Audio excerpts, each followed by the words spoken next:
Bismillahirrahmanirrahim. Assalamualaikum warahmatullahi wabarakatuh.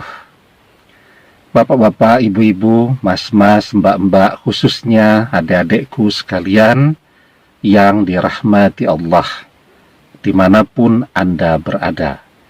Kembali di IIP Channel bersama saya, IIP Wijayanto.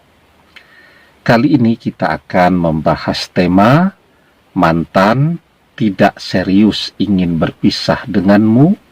Ini 3 tandanya. Ya.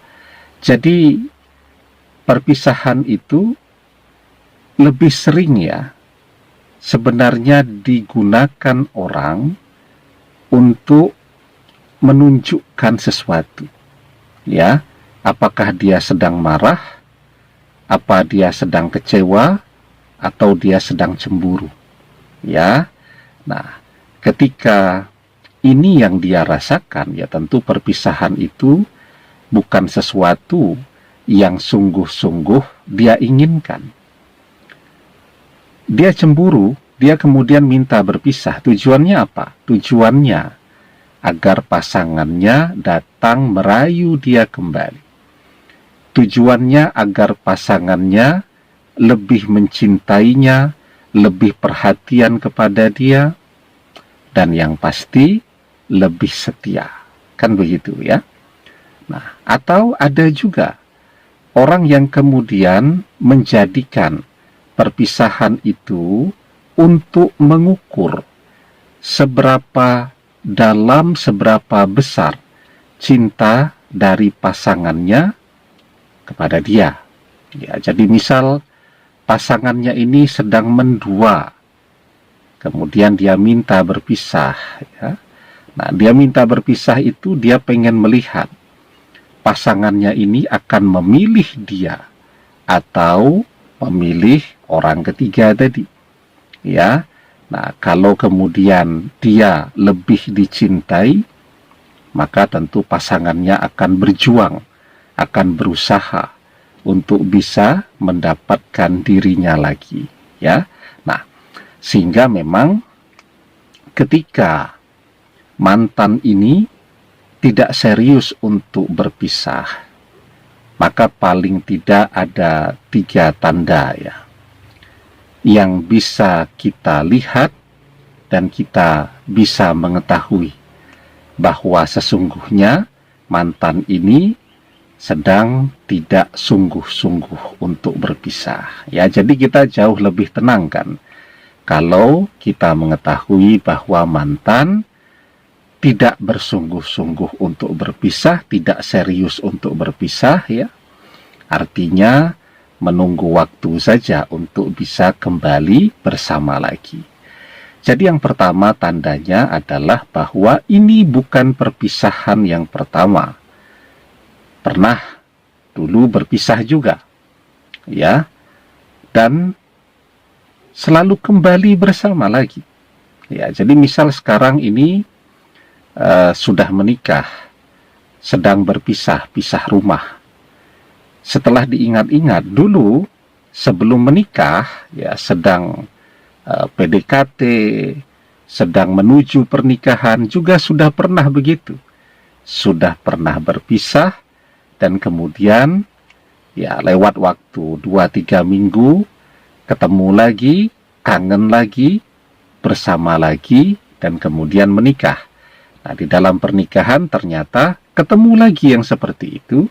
Nah, jadi ini bukan perpisahan yang pertama.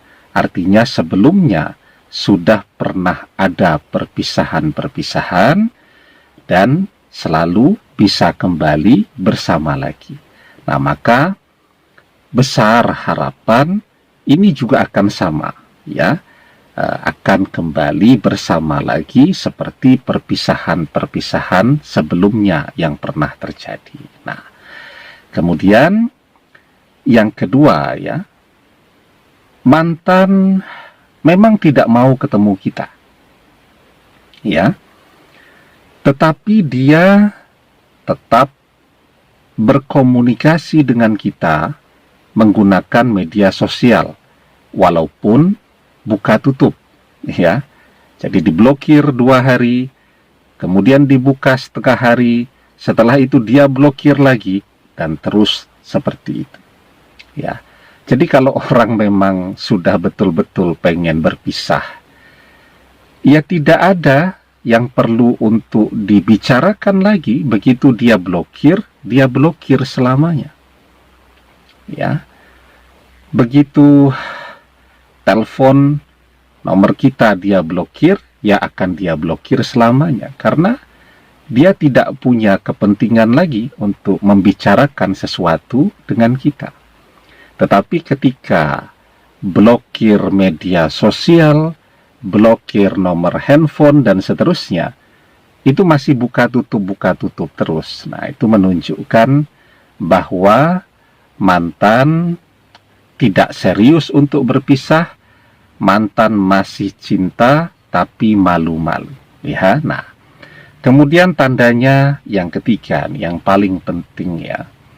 Tapi sebelum kita bahas lagi lebih jauh, jangan lupa yang belum subscribe untuk memencet tombol subscribe dan menyalakan lonceng notifikasi agar Anda selalu mendapatkan pemberitahuan video-video terbaru dari channel kesayangan kita ini. Dengan subscribe, doa-doa kita selalu terhubung, sehingga kita selalu bisa berdoa bersama-sama, ya.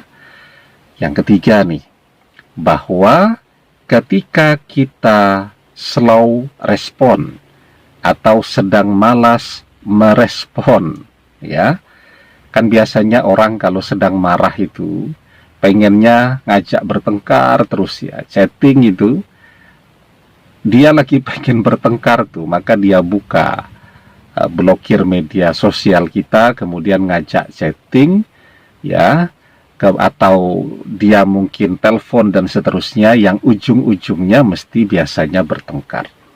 Dan kita tidak meresponnya. Dia chatting, misal ke WhatsApp kita, ya mulai begitu, ya, marah-marah dan seterusnya, dan kita tidak meresponnya. Nah, itu akan membuat dia jadi panik, jadi tambah marah, dan seterusnya. Artinya apa? Marah itu menunjukkan bahwa dia masih merasa memiliki kita. Ya, misal ada teman biasa, dia chatting ke WhatsApp kita, tidak kita respon, ya dia tidak marah karena dia tidak merasa memiliki kita. Kenapa mantan marah-marah? Karena dia masih merasa memiliki kita. Nah, jadi itu 3 tandanya, ya.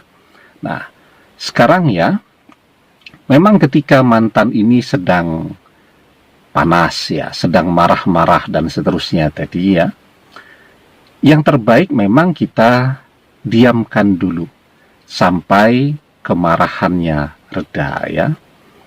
Artinya kalaupun dia chatting, ya kita baca, kita jawab seperlunya. Tetapi ketika dia sedang marah-marah dan seterusnya, ya kita diamkan. Karena nanti kalau dia marah, kita marah, yang awalnya tidak serius untuk berpisah, jadi malah serius untuk berpisah.